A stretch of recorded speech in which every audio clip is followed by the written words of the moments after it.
Well, hey everyone. It's been like almost a month since I posted on here. Yeah, I have school, lots of school, lots of school.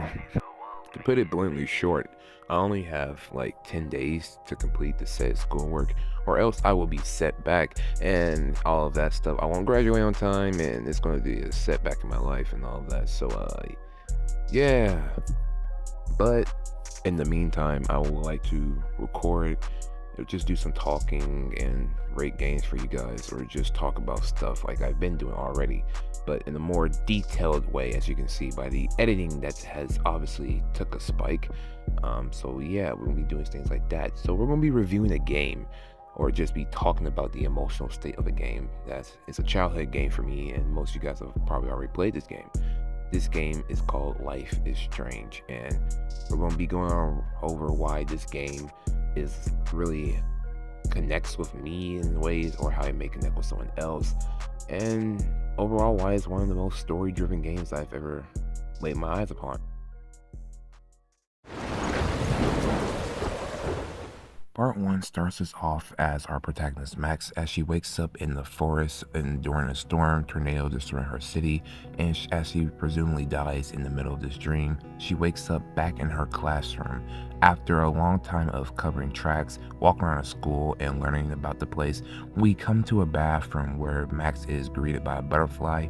As he tries to take a picture of the butterfly due to her love for photography and art, she is soon stopped by a student that walks in named Nathan Prescott, and as she's forced to hide by and listen to what he has to say, things escalate pretty quickly. You're okay, bro. Just count to 3. Don't be scared. You own this school. If I wanted, I could blow it up. You're the boss. So what do you want? I hope you check the perimeter, as my step-out would say. Now, let's talk business. I got nothing for you. Wrong. You got hella cash. That's my family, not me. Oh, boo-hoo, poor little rich kid. I know you've been pumping drugs and kids around here. I bet your respectable family would help me out if I went to them. Man, I can see the headlines now. Leave them out of this. I can tell everybody Nathan Prescott is a punk eggs like a little girl and talks to himself. You don't know who I am or who you're messing around with. Where'd you get that? What are you doing? Come on, put that thing down! Don't ever tell me what to do. I'm so sick of people trying to control me! You are going to get in hella more trouble for this than drugs. Nobody would ever even miss your punk, would they? Get that gun away from me, psycho! Yellow tape around his As the mysterious emo blue-haired girl dies for acting too hard, Max jumps out from cover, sticks out her hand, and unknowingly rewinds time as she just saw it all happen. Now, while I would like to go through a play-by-play of the story and give commentary on it, I'm not going to do that. It will take way too long, and I may not even be able to export that. So instead, I'm just going to talk about the emotional state of the game, what impact it has on me and others, and basically how the story gives an entire meaning of what life is, I guess, and stuff like that. First thing I want to talk about is the landscape and art and graphics of this game.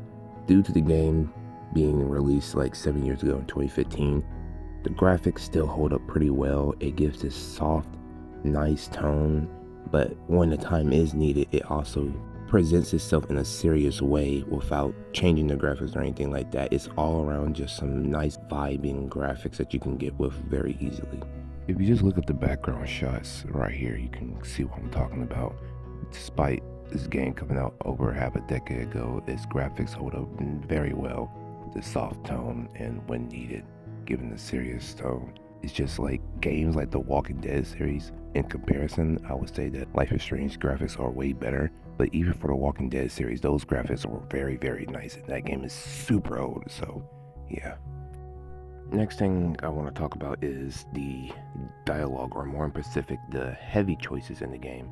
There is like choices where you have to take someone's life, or choose not to, or choose to do something that will heavily alter the story, and even though it's common, it literally gives you that feeling that my choices matter. It's not just affecting me, it's affecting others, and sometimes you have to sacrifice your own agenda for others and stuff like that. And it really portrays a lot of choices that people make in life, even though these choices are hardcore and like sometimes life and death. They really represent that heavy feeling of thinking about others other than yourself. Like, not trying to spoil the game, but it's been 7 years. If you haven't seen the game, I guess you can go watch a walkthrough or something. But in Chloe's situation, there's like multiple traumas that she has. Like, if you there's a part where you go back into a picture when Max and Chloe were kids, and Max saves Wilson. I think it's William. He saves William from getting his stuff wrecked in a car accident, and in turn, Chloe gets into a car accident, making her paralyzed.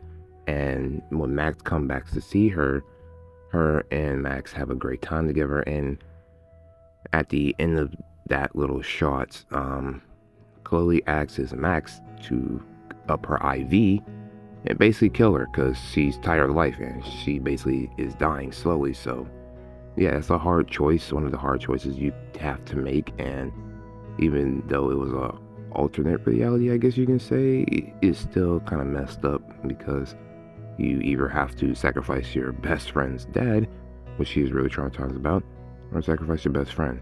And those are one of the hard choices in the game. To give a final statement of Life is Strange, to wrap it up all together because I'm running out of time here. Life is Strange as a whole just makes you feel like life is meaningless and it's everything at the same time, because how many times you can rewind time and go through paradoxes and stuff, it makes it feel like, oh, well, this won't matter because I can just rewind everything. But it also makes you feel like life is everything because everything is lost. Everything, you're changing everything, and it makes you take things that you took for granted. Now you're worried about every single second of life, and it really makes you reflect on certain things of your own life and stuff like that. Like, there's a lot of scenes where Chloe and Max are comforting each other and stuff like that. It makes me think of my own friendships and stuff like that. It makes me be cognizant about things and the depths, the character, emotions and stuff in this game. It really just all together makes you reflect on your own life. Like, they really did a good job of making you intrigued into the story of this game as if it was your own life. And when games do that, it holds a lot of speciality. If you're able to make someone sit down, watch or play a game and make them truly intrigued to the story as if they're in the story, that's one of the key components to making a good story, and Life is Strange does that extremely well. Well, yeah, guys, that's Life is Strange in a tiny nutshell, the emotional part at least. Again, running out of time here, so if you guys want me to do more things like this, just tell me in the comments. I'm gonna do some more anyway. My upload schedule is definitely out of whack because of what I said in the beginning of the video and all that stuff, getting a job, and yeah, but I will post when I can. And don't worry, COD content is coming back. Not talking about anything controversial, but a lot of COD content should be coming back to the channel. But I hope you guys like this, and I'll see you in the next one. Peace.